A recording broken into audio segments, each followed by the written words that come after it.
Navjot Singh સિદ્ધુના વાઇફને cancer હતું. એમણે stress સામે એવું કીધું હતું કે લીમડો અને અમુક તત્વોથી જ 40 દિવસમાં એમણે કેન્સરને હરાવી દીધું. આ વસ્તુ સાચી છે કે સતંદર ખોટી છે?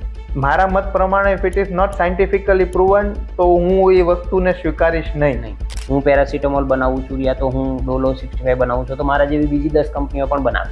Is that right? જ્યારે પેટન્ટ થાય તો 20 વર્ષ સુધી બીજી કોઈ કંપની ના બનાવી શકે અનટિલ એન્ડ અનલેસ જે ઇનોવેટર છે એને લાઇસન્સિંગ આપ્યું હોય. સર, બહાર મેડિકલ બહુ મોંઘું છે ઇન્ડિયાની કમ્પેરમાં, તો એ લોકો એવી શું સહુલિયત આપે છે કે આપણે અહીંયા સસ્તું છે અને ત્યાં એટલું મોંઘું છે? ઇન્ડિયા મેડિકલમાં ડાયગ્નોસિસ ટુ ટ્રીટમેન્ટમાં ઘણું બધું આગળ છે જે વેસ્ટર્ન કન્ટ્રીમાં નથી. અત્યારે એ 10 વર્ષ 12 વર્ષના બાળકો સ્ટેટસમાં લખે કે હું ડિપ્રેસ છું. તો આ જે ચેન્જીસ આવ્યા છે લાઈફસ્ટાઈલમાં, ફાસ્ટફૂડ તરફ વધી રહ્યા છે લોકો, આ એના ઇફેક્ટ હોઈ શકે?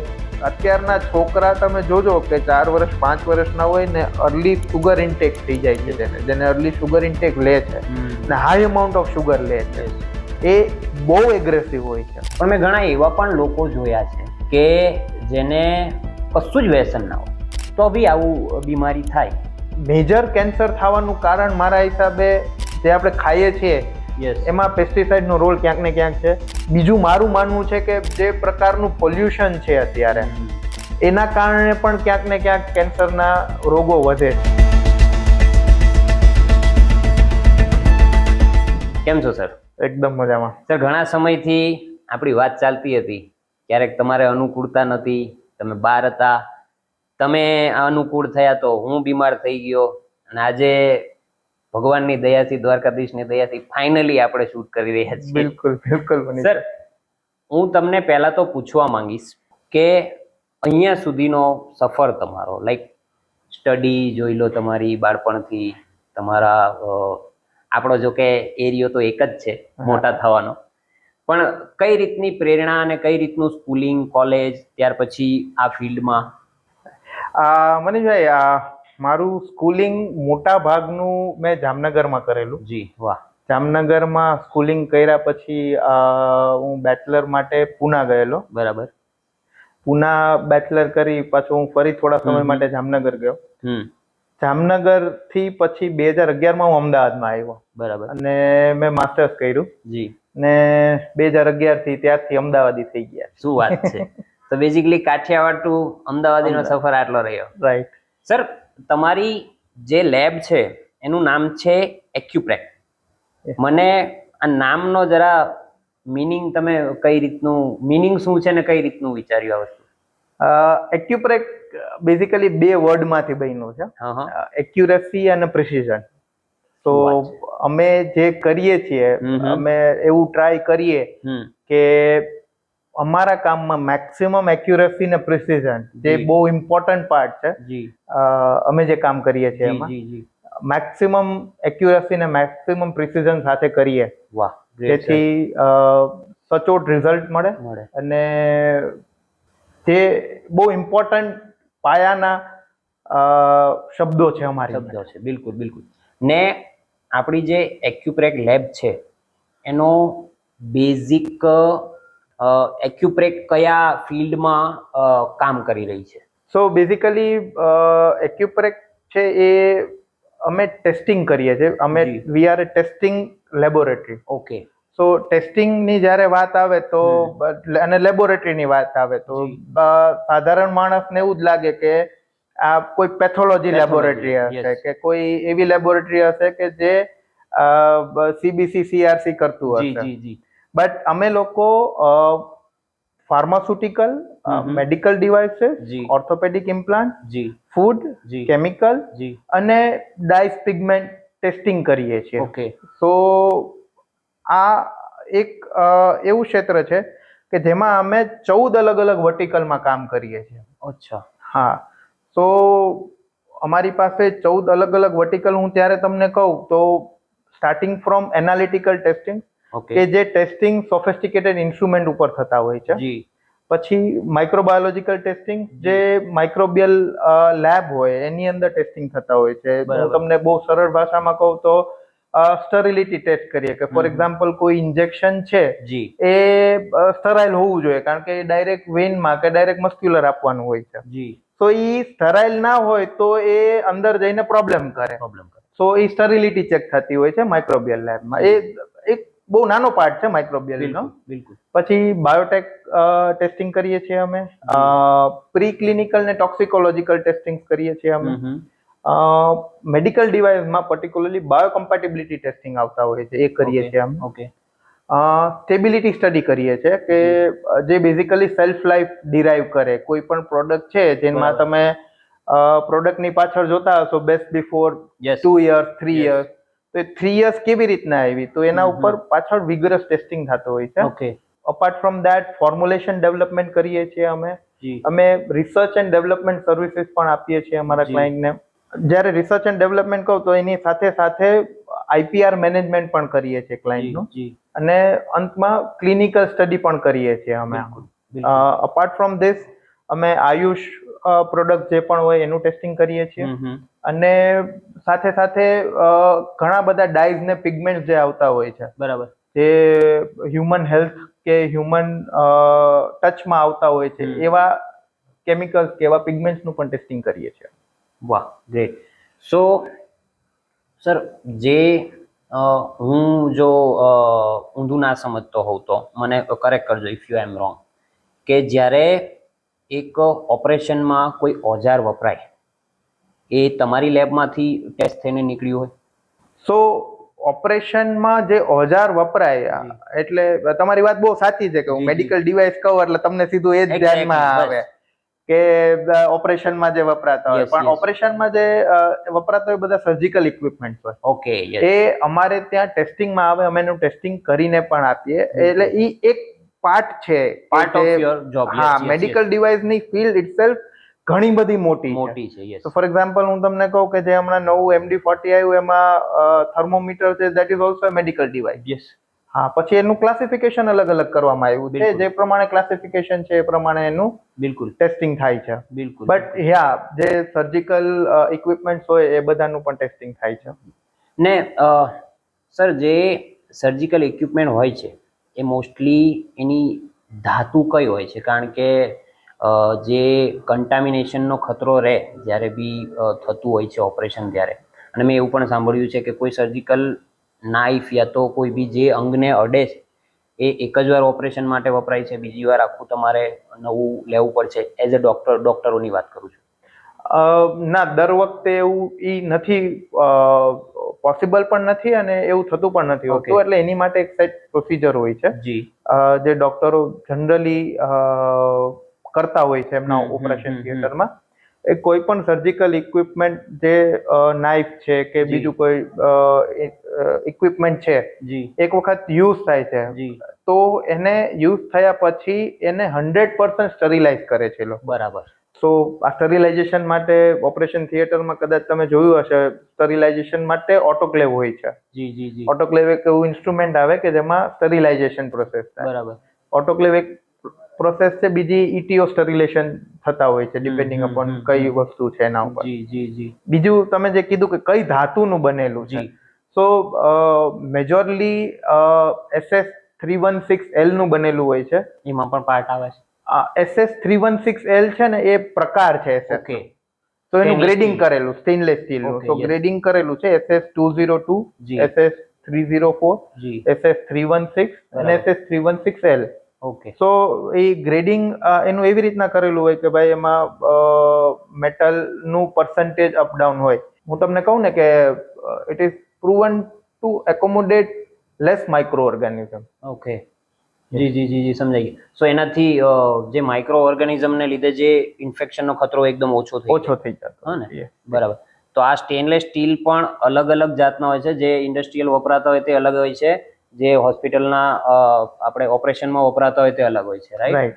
સર, બહુ ખબર નહીં, હું આ સવાલ પૂછીને મૂર્ખ લાગીશ કે શું નહીં, બટ જે અમારું નોલેજ છે એટલા પ્રમાણે હું તમને પૂછું કે આપણે જે કહેવાય છે કે બજારમાં જે ચાના કપ હોય છે એની અંદર પ્લાસ્ટિકનું લેયર હોય છે. પછી ઘણીવાર આપણે ઘણા લોકો, ઇવન હું પણ જ્યાં સુધી મને નોલેજ નહોતું ત્યાં સુધી પ્લાસ્ટિકની બોટલમાં ગરમ પાણી કરીને પીતો. તો આ બધા માઇક્રોપ્લાસ્ટિક જે શરીરને નુકસાન પહોંચાડે છે એના વિશે તમારું શું ટેક રહેશે? સો પ્લાસ્ટિક, સિંગલ યુઝ પ્લાસ્ટિક છે એ શરીરને તો નુકસાન પહોંચાડે છે, એના કરતા વધારે એન્વાયરમેન્ટને નુકસાન પહોંચાડે છે. પર્ટિક્યુલરલી તમે જે વાત કરી કે ભાઈ પ્લાસ્ટિક ચાના કપ જે છે એમાં લાઇનિંગ જે હોય છે એ basically I think if I am not wrong તો પોલીઇથિલિન ની લાઇનિંગ હોય છે. અને પોલીઇથિલિન એ પ્રકારનું મટીરિયલ છે કે જે ગરમ થાય ને તો એમાંથી ઘણા બધા કેમિકલ્સ લીચ થાય. એટલે ફોર એક્ઝામ્પલ તમે પ્લાસ્ટિકને જ્યારે ગરમ કરો તો એનો શેપ બદલે મેલ્ટ થાય. મેલ્ટ થયા પછી એમાંથી ઘણા બધા કેમિકલ્સ, અમુક ગેસીસ ઇવોપરેટ થઈ જાય અને ઘણા બધા કેમિકલ્સ એમાંથી લીચ થતા હોય. સો વેન આપણે જ્યારે ચાના કપમાં ગરમ ચા નાખીએ તો ડેફિનેટલી એમાં કંઈક લીચ થવાનું છે, પણ એમાં પણ ઘણા બધા ગ્રેડિંગ્સ છે.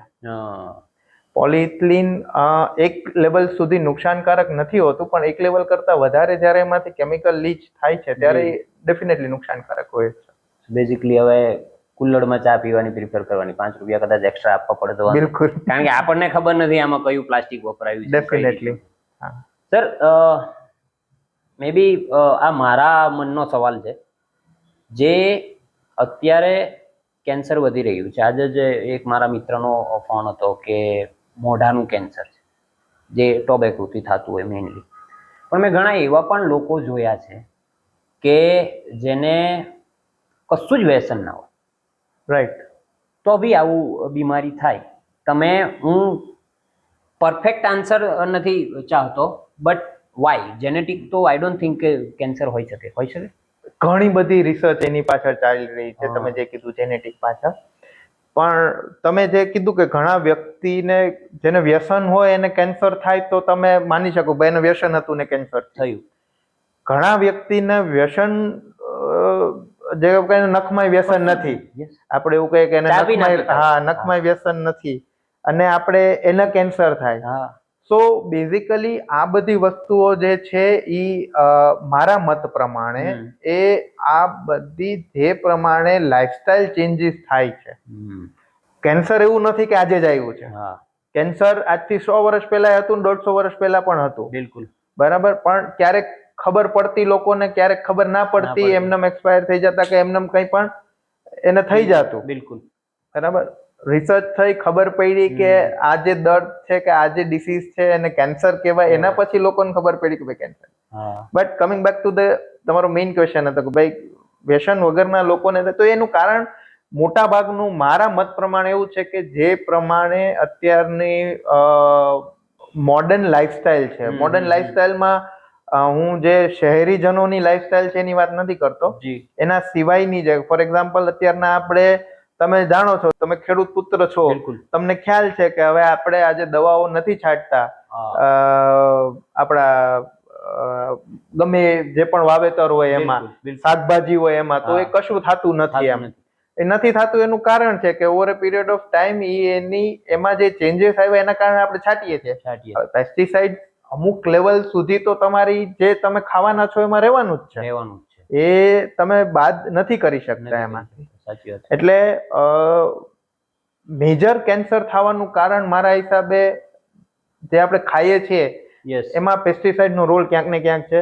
સેકન્ડલી બીજું મારું માનવું છે કે જે પ્રકારનું પોલ્યુશન છે અત્યારે, એના કારણે પણ ક્યાંક ને ક્યાંક કેન્સરના રોગો વધે છે. બિલકુલ બિલકુલ બિલકુલ. તમે ઇન વિટ્રો સ્ટડી કરી છે, રાઈટ? મેં મારી લાઈફમાં પહેલી વાર આ નામ સાંભળ્યું. તો આ સ્ટડી શું છે? કોઈ મિત્ર વર્તુળ યા તો મારા દર્શકોમાંથી કોઈ કરવા માંગતું હોય તો ક્યાંથી, કઈ રીતના સ્ટેપથી જવું, એનું જરા ગાઈડન્સ આપજો. So basically in vitro study એટલે જે સેલ લાઈન ઉપર સ્ટડી થતા હોય, જે સેલ હોય, હ્યુમન સેલ્સ પણ હોય અને એઝ વેલ એઝ એનિમલના સેલ્સ પણ હોય. સો એ સેલ્સ ઉપર ઘણા બધા પ્રકારના ટેસ્ટિંગ થાય છે. બરાબર. અને ઘણી બધી રિસર્ચ એના ઉપર ઓલરેડી વર્લ્ડ વાઇડ ચાલે છે કે જેમાં ટેસ્ટિંગ જે એનિમલ ઉપર ટેસ્ટિંગ થાય છે ઓલરેડી, એને સેલ લાઇન ઉપર શિફ્ટ કઈ રીતના કરી શકાય. આમાં સેફટી સ્ટડીઝ પણ હોય કે for example live cell line હોય ને એના ઉપર કોઈ ડ્રગનું કે કોઈ ફાર્માસ્યુટિકલ પ્રોડક્ટનું ટેસ્ટિંગ થાય ઓર એલ્સ મેડિકલ ડિવાઇસનું ટેસ્ટિંગ થાય તો એ ડ્રગ કે મેડિકલ ડિવાઇસ એ સેલને એના ગ્રોથમાં કઈ અડચણરૂપ થાય છે કે એ સેલ લાઇનને મારે છે એ જોવામાં આવતું હોય છે. એના ઉપરાંત મેડિકલ ડિવાઇસમાં ઘણી બધી કેન્સર સેલ લાઇન્સ પણ અવેલેબલ હોય છે કે જેના ઉપર કામ થાય છે, એના ઉપર ટેસ્ટિંગ થતું હોય છે. એ ટેસ્ટિંગમાં બેઝિકલી સાઇટોટોક્સિસિટી પ્રૂવ કરવાની હોય છે કે ભાઈ આ જે પણ પ્રોડક્ટ છે મેડિકલ ડિવાઇસ છે સાઇટોટોક્સિક નથી, એમ એ સ્ટડી સેલ લાઇન ઉપર થતી હોય છે. એન્ડ સાઇટોટોક્સિક મીન્સ સાઇટોટોક્સિસિટી એક પ્રકારની ટોક્સિસિટી સ્ટડી છે કે જે મેડિકલ ડિવાઇસમાં કરવામાં આવે છે. ઓકે. પછી ઘણીવાર એક સ્ટડીનું નામ છે સેલ પરમિયાબિલિટી સ્ટડી. સો સેલ લાઇન કોઈ ડ્રગ પ્રોડક્ટની સાથે રહીને એની ઇફેક્ટિવનેસ ચેક કરવામાં આવે છે. સો ઘણા બધા આવા પ્રકારના સ્ટડી છે જે ઇન વિટ્રોના પાર્ટ છે. ઓકે. સો એક સિંગલ લાઇનમાં તમને કહું તો કે ભાઈ હ્યુમન કે એનિમલ સેલ ઉપર જે પણ ટેસ્ટિંગ થાય એ ઇન વિટ્રો ટેસ્ટિંગ કહેવાય. બિલકુલ. સર વચ્ચે આપણે કેન્સરની વાત થઈ ને તો મને યાદ આવ્યું કે નવજોતસિંહ સિદ્ધુના વાઇફને કેન્સર હતું.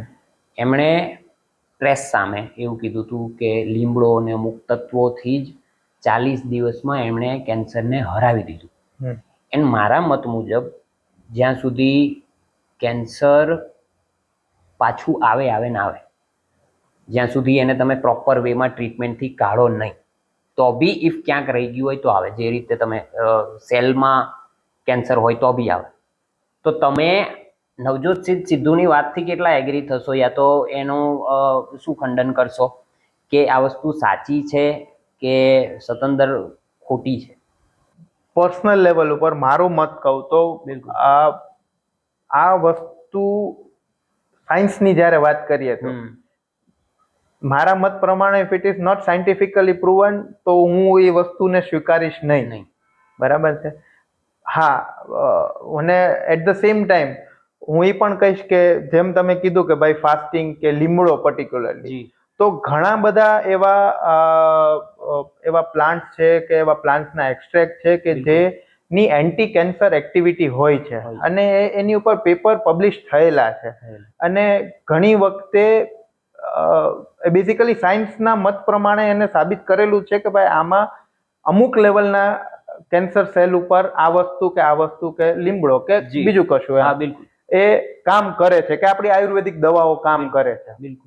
બટ ખાલી ફાસ્ટિંગ કરવાથી કે અમુક વસ્તુ કરવાથી કે અમુક વસ્તુ ના કરવાથી કેન્સર ટ્રીટ થઈ શકે એ બહુ મને માનવામાં નથી આવતું. સર, કોઈ દવા, કેમિકલ, કોઈ પ્રોડક્ટ માર્કેટમાં આવે, એની પર પ્રયોગો થાય છે, પછી એ અસરકારક હોય અને નુકસાનકારક ના હોય તો માર્કેટમાં મૂકવામાં આવે છે. બરાબર? એમની આખી પ્રોસેસ શું હોય? માનો કોઈ દવા તમે આવી, હવે એ અસરકારક છે કે નહીં તો તમારા થ્રુ જઈને પછી ખબર પડે. તો એના ટેસ્ટિંગ કેવી રીતનું હોય, હ્યુમન ટ્રાયલ્સ કઈ રીતના હોય, એમાં શું જે ટ્રાયલનો સબ્જેક્ટ હોય એમાં શું ધ્યાન રાખવાનું હોય એ બધું જણાવશો? સો કોઈ પણ દવા માર્કેટમાં આવે કે કોઈ પણ દવા બને તો એની પહેલા એને લેબ સ્કેલ ઉપર ડેવલપ કરવામાં આવે છે. તો લેબ સ્કેલ હું જ્યારે કહું તો કોઈ દવા ફોર એક્ઝામ્પલ તમે એવું કહો કે ભાઈ પેરાસિટામોલ, તો પેરાસિટામોલ તમારે એઝ એ ટેબ્લેટ બનાવવી છે તો તમે પેરાસિટામોલનું એક્ટિવ અને બીજા બધા બાઇન્ડિંગ એજન્ટ્સ ને ઘણા બધા એની આરે એજન્ટ્સ હોય એ લેબમાં તમે ડેવલપ કરો ફોર્મ્યુલેશન. એ ફોર્મ્યુલેશન ડેવલપ થયા પછી લેબ સ્કેલ જ્યારે એનું પતી જાય એટલે એમાં લેબ સ્કેલમાં પણ ઘણા બધા પાર્ટ હોય કે સ્ટેજ અલગ હોય. લેબ સ્કેલ પત્યા પછી એ પાયલટ સ્કેલમાં જાય. પાયલટ સ્કેલમાં ગયા પછી જેટલા પણ એમાં ઉપયોગ કર્યા તમે લેબ સ્કેલમાં, એ પાયલટ સ્કેલમાં પણ સેમ કેમિકલ્સ ને એક્ટિવ તમારે એક્ઝિપિયન્સ ને કેમિકલ્સ ને એક્ટિવ યુઝ કરવા પડે. એ કર્યા પછી તમારે જ્યારે પાયલટ સ્કેલ પતે પછી સ્કેલ અપ થાય કે પ્રોડક્શનમાં જાય કે મેન્યુફેક્ચરિંગમાં જાય. આ 3 સ્ટેપ હોય છે. હવે આની વચ્ચે એક વખત લેબમાં ડેવલપ થયા પછી અમુક પ્રકારના ટેસ્ટિંગ થતા હોય છે કે ફોર એક્ઝામ્પલ એ પેટમાં જઈને એનો જે ટાઈમ છે કે અડધી કલાક કે કલાક કે 2 કલાકની અંદર ડિઝોલ્વ થવી જોઈએ તો ડિઝોલ્વ થાય છે કે નહીં, એની માટે ડિઝોલ્યુશન સ્ટડી આખા થતા હોય છે. પછી એક્ટિવ જે છે એની માત્રા સેમની સેમ રહે છે કે નહીં, સેલ્ફ લાઈફ સ્ટડી આવે કે જ્યારે એમાં એની સ્ટેબિલિટી ચેક કરવામાં આવે. સ્ટેબિલિટી ચેક કરવાની હારે હારે કોઈ એવું કેમિકલ કે એમાં કંઈ નથી કે જે એમાં ટોક્સિક છે તો એની ટોક્સિસિટી સ્ટડી કરવામાં આવે. આ બધી સ્ટડી કર્યા પછી જ્યારે મેન્યુફેક્ચરિંગમાં જાય ત્યારે બાયો ઇક્વિવેલન્સ પણ કરવામાં આવે કે જે ઓલરેડી ડ્રગ માર્કેટમાં છે એની હારે એની કમ્પેરિઝન થાય. જી સર, મેં એક બીજી વાત પણ સાંભળી છે જે ઇન્ડિયામાં બહુ સારી રીતનું છે ને આઉટ ઓફ ઇન્ડિયા એ વસ્તુ નથી. લાઈક કે કોઈ એક કન્ટેન્ટની દવા એક કંપની બનાવે છે તો એ બીજી કંપની નથી બનાવતી, બહારની વાત કરું ને અહીંયા આપણે એ વસ્તુ સરળ છે કે માનો કે હું પેરાસિટામોલ બનાવું છું યા તો હું ડોલો 65 બનાવું છું તો મારા જેવી બીજી 10 કંપનીઓ પણ બનાવે. Is that right? ના, એમાં કેવું છે, દવામાં તમે ઘણીવાર સાંભળ્યું હશે કે જેનેરિક છે. હા. તો જેનેરિક બેઝિકલી એ દવા હોય કે જે ઓફ પેટન્ટ થઈ ગઈ હોય અને અમુક દવાઓ જે હોય એમાં પેટેન્ટેડ પ્રોડક્ટ્સ હોય અમુક.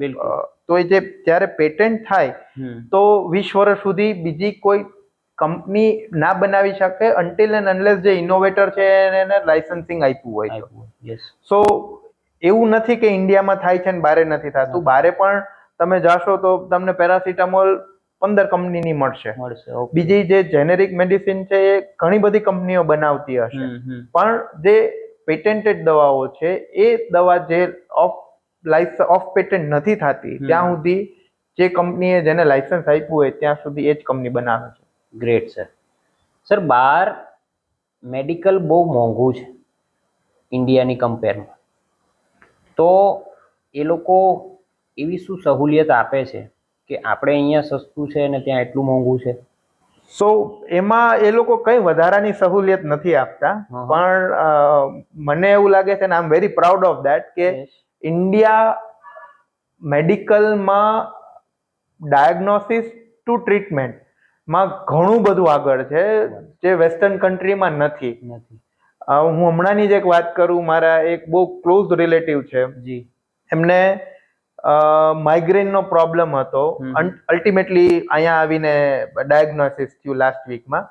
એ યુકે રહે છે ને યુકે એમને MRI ની અપોઇન્ટમેન્ટ 6 મહિના પછીની મળે છે. બાપરે. 6 મહિના પછી MRI ની અપોઇન્ટમેન્ટ તો મળે છે, પણ MRI 6 મહિના કરાવ્યા પછી એનો રિપોર્ટ ક્યારે આવે એ અગેન ડેટ એ લોકો નક્કી કરે.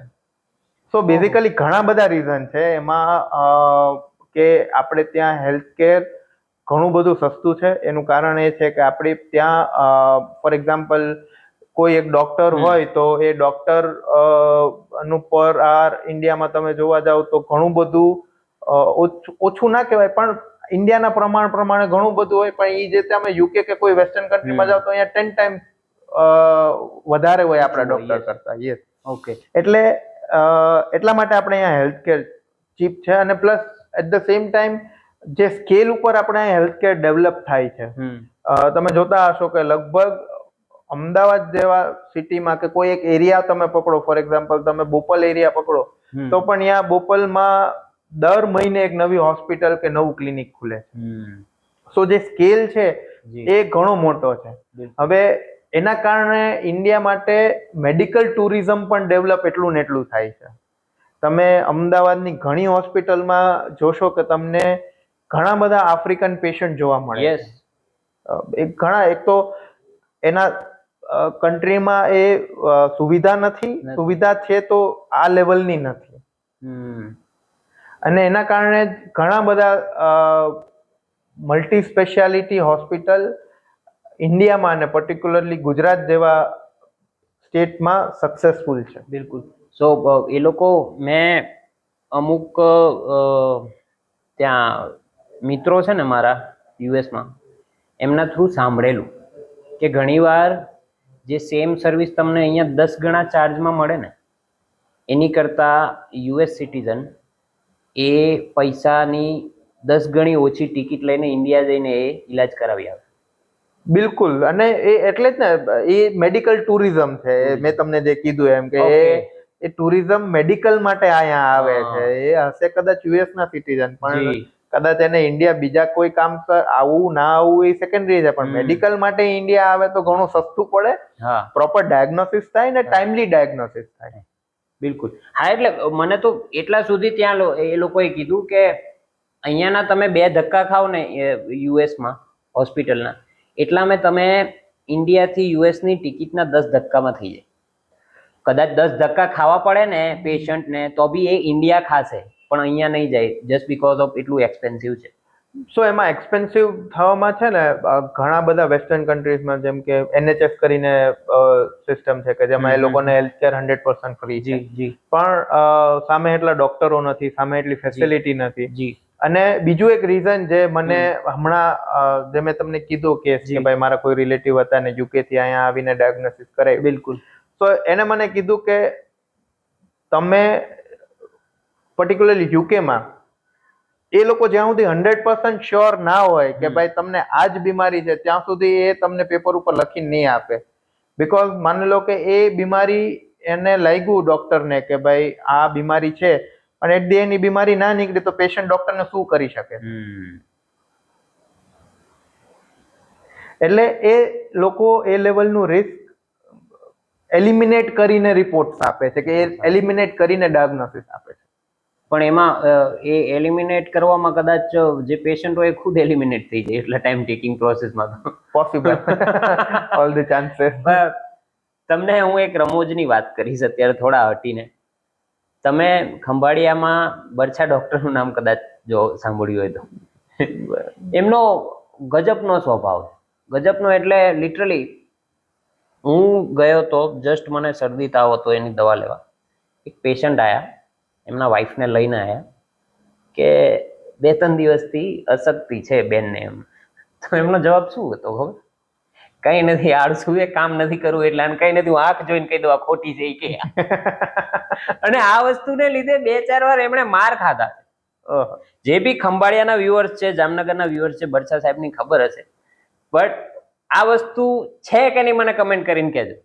લિટરલી આ હદ સુધી આપણે અહીંયા ડોક્ટરો અવેલેબલ છે કે તમને મોટિવેશન પણ આપી દે કે આને કશું જ નથી કે લઈ જા કરે.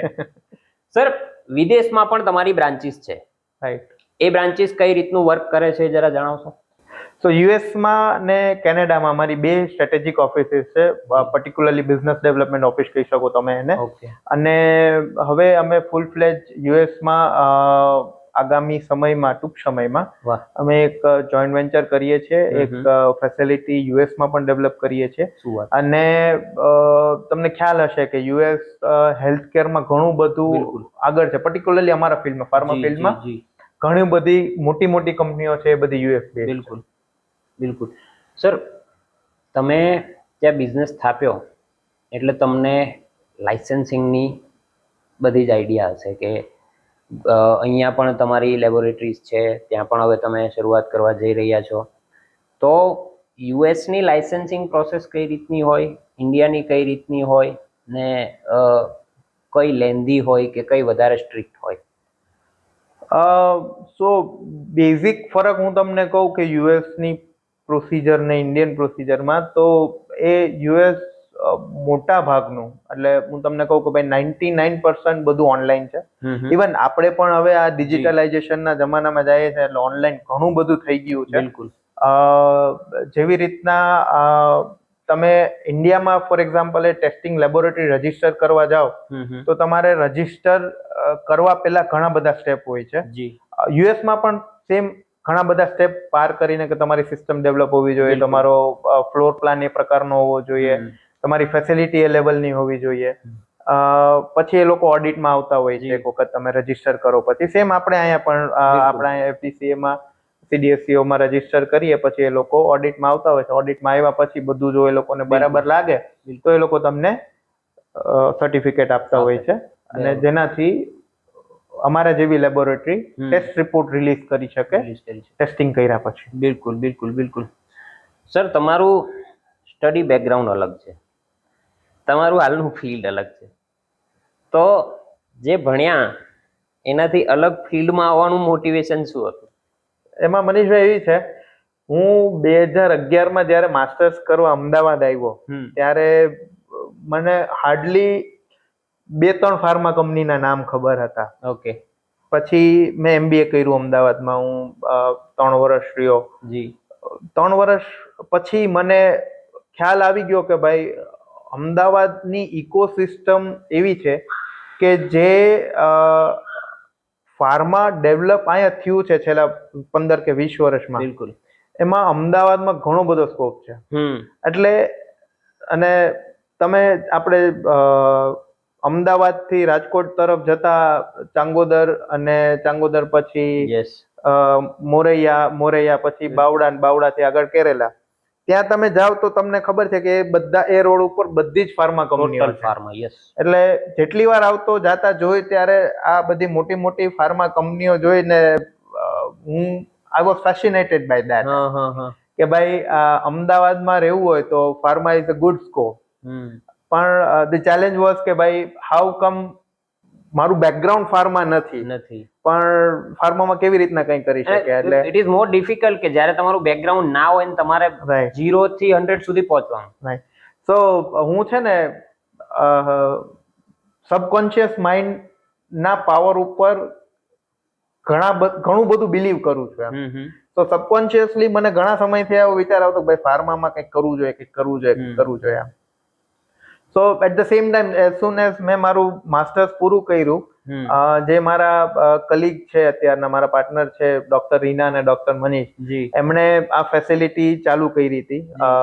નાની ફેસિલિટી હતી અને પછી અમે કોન્ટેક્ટમાં આવ્યા અને વી થોટ કે લેટ્સ જોઈન હેન્ડ્સ અને આને નેક્સ્ટ લેવલ સુધી લઈ જઈ શકીએ. અને here we are 10 years down the lane.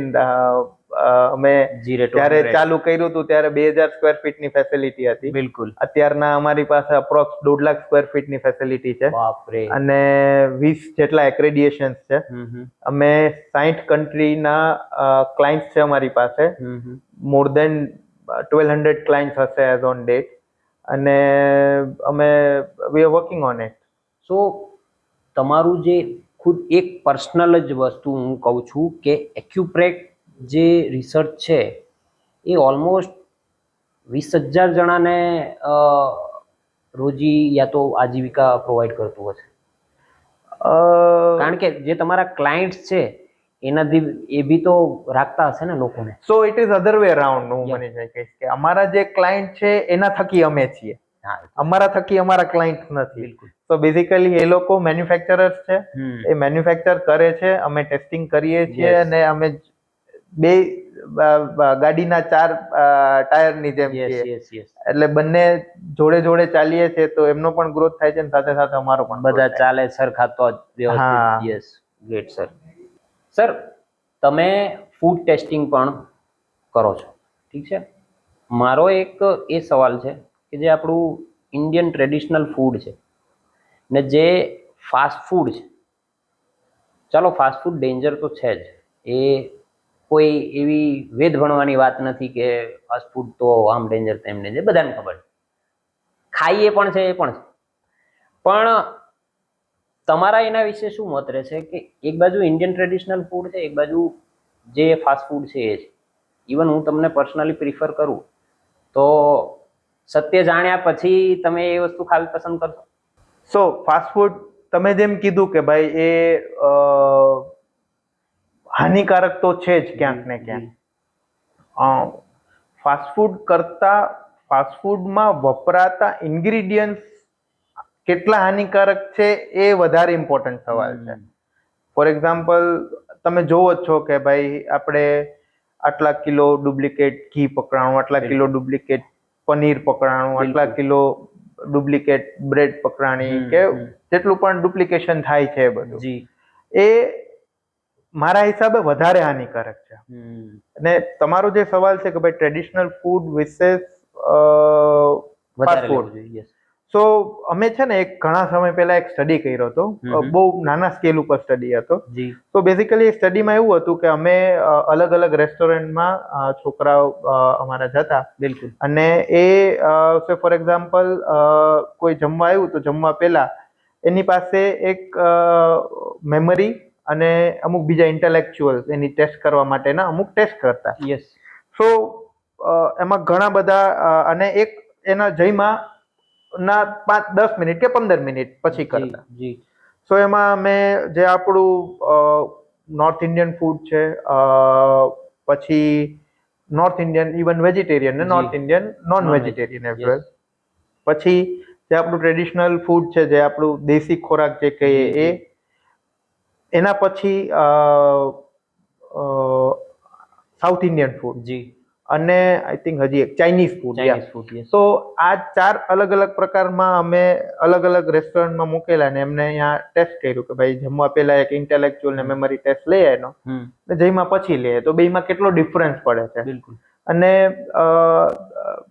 કદાચ તમારી માટે એટલું બધું શોકિંગ નહીં હોય, પણ આમાં હાઈએસ્ટ રિઝલ્ટ આવ્યા હતા કે ભાઈ જેનું ઇન્ટેલેક્ચ્યુઅલ કે મેમરી જે જમવા પહેલા ફોર એક્ઝામ્પલ 9 હતી, તો સાઉથ ઇન્ડિયન ફૂડ ખાધા પછી એ 9 વાળી 10 થઈ ગઈ હતી. બરાબર. સેમ આપણું ટ્રેડિશનલ ફૂડમાં જે અમે ટેસ્ટ કર્યો તેમાં પણ એવું જ હતું. એમાં વધતું હતું પણ ડેફિનેટલી સાઉથ ઇન્ડિયનમાં રિઝલ્ટ વધારે ક્લિયર હતા, આમાં એટલા બધા ક્લિયર નહોતા.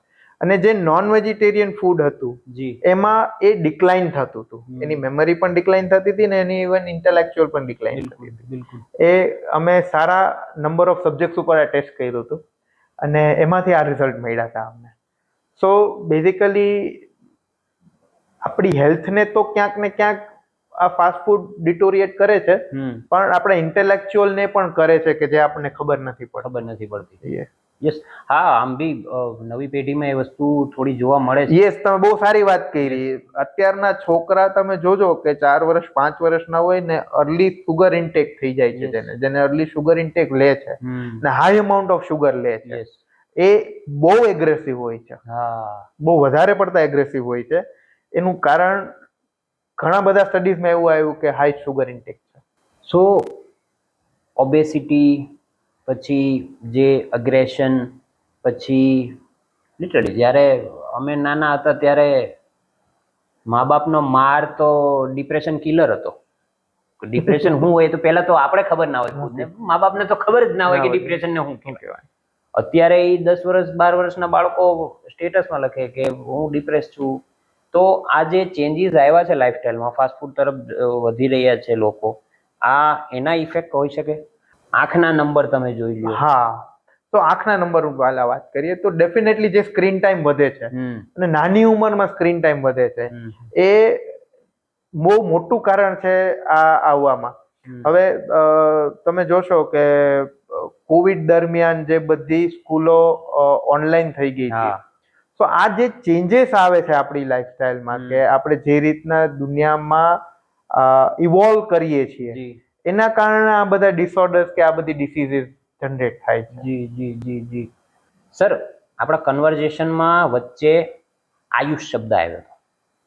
તમે આયુષ ટેસ્ટિંગની પણ માન્યતા પ્રાપ્ત કરેલી છે, કારણ કે બેઝિકલી એ વસ્તુ મારા જ્ઞાન પ્રમાણે આયુર્વેદ સાથે જોડાયેલી છે. એના વિશે જણાવજો. તો Ayush testing basically I think if I am not wrong તો 2014માં જ્યારે મોદી સાહેબ પીએમ બન્યા, એના પછી આખું આયુષ મિનિસ્ટ્રી અલગ સ્થાપના કરવામાં આવી, અને એ બેઝિકલી આયુર્વેદિક, યુનાની, સિદ્ધિ અને હોમિયોપેથી, એમાં જે ટેસ્ટિંગ થતા હોય એની જે દવાઓ એની અંદરમાં માર્કેટમાં જતી હોય, એ દવાનું ટેસ્ટિંગનું લાયસન્સ આપવાનું ચાલુ કર્યું એઝ એ આયુષ સર્ટિફિકેશન. સો હા, અમારી પાસે આયુષ અપ્રુવડ ટેસ્ટિંગ ફેસિલિટી છે કે જેમાં અમે આયુર્વેદિક, યુનાની, સિદ્ધા અને હોમિયોપેથીની દવાના ટેસ્ટિંગ કરી આપીએ છીએ. Great sir. સર, આ તો આયુષની એન્ડ આયુર્વેદિક દવાઓની વાત થઈ. મેડિકલ ડિવાઇસનું પણ ટેસ્ટિંગ આપની લેબ કરે છે, બરાબર? એ કામ કઈ રીતનું થાય? સો મેડિકલ ડિવાઇસીસ ઇન્ડિયામાં MD40 ની અંતર્ગત રેગ્યુલેટ થાય છે. જી સો મેડિકલ ડિવાઇસ કોઈ પણ માર્કેટમાં આવે તો એને બાયો કમ્પેટિબિલિટી કરાવવી પડતી હોય છે. બાયો કમ્પેટિબલ છે તમારા શરીર હારે કે તમારા શરીરના કોન્ટેક્ટમાં આવી કે ઇમ્પ્લાન્ટ તમે જ્યારે શરીરમાં થાય તો એની કોઈ એડવર્સ ઇફેક્ટ નથી. એ ટેસ્ટિંગ અમે કરીએ છીએ. એ ટેસ્ટિંગ મોટા ભાગના મેં જેમ કીધું એમ કે ઇન વિટ્રો સેલ લાઇન્સ ઉપર ટેસ્ટિંગ થતા હોય છે. ઘણા બધા એનિમલ મોડલ્સ છે કે એની ઉપર એના ટેસ્ટિંગ થતા હોય છે. બિલકુલ. ડિપેન્ડિંગ અપોન એનો ક્લાસ, એ બધા ડિવિઝન અલગ અલગ ક્લાસમાં કરેલા છે. Class A, class B, class C, class D. So class A થી ક્લાસ D માં એ લોકોનું રેગ્યુલેશન છે કે ભાઈ ક્લાસ A માં તમારું ડિવાઇસ આવતું હોય. બિલકુલ. તો there are list of devices કે આ બધા ડિવાઇસ ક્લાસ A માં આવે, આ બધા list of device class B માં આવે. અને એની સામેનું રેગ્યુલેશન છે કે ક્લાસ A માં આવતા હોય તો આ ટેસ્ટ કરવાના, B માં આવતા હોય તો આ ટેસ્ટ કરવાના, C માં આવતા હોય તો આ, એમ D માં. બિલકુલ. તો એ પ્રમાણે બધા બાયોકોમ્પેટિબિલિટી ટેસ્ટિંગ અને અધર દેન બાયોકોમ્પેટિબિલિટી એના અમુક મિકેનિકલ ટેસ્ટિંગ પણ થતા હોય છે, એ પણ અમે કરીએ છીએ. બિલકુલ. વાહ સર. સર હવે વધારે ટાઈમ તમારો નહીં લઉં, લાસ્ટ ક્વેશ્ચન પૂછીશ. પ્રોફેશનલ લાઈફનું તમારું એવું ડ્રીમ કે જે તમારે અચીવ કરવું જ હોય? પ્રોફેશનલ લાઈફમાં તો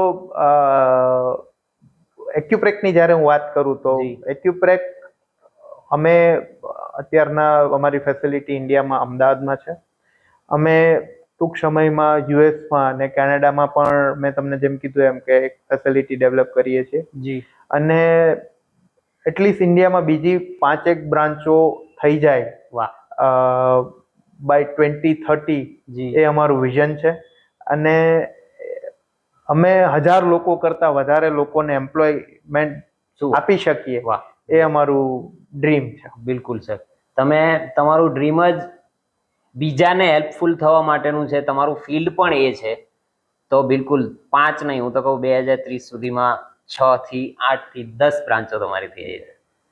તો આ હતા મયુર સર, જેમની પાસેથી આપણે ફાર્માસ્યુટિકલ્સની વાતો જાણી, મેડિકલની વાતો જાણી ને લાઇફસ્ટાઈલની પણ વાતો જાણી.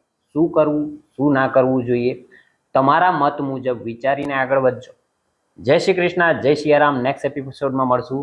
Until then, bye bye. Like, share અને સબસ્ક્રાઈબ કરતા રહેજો.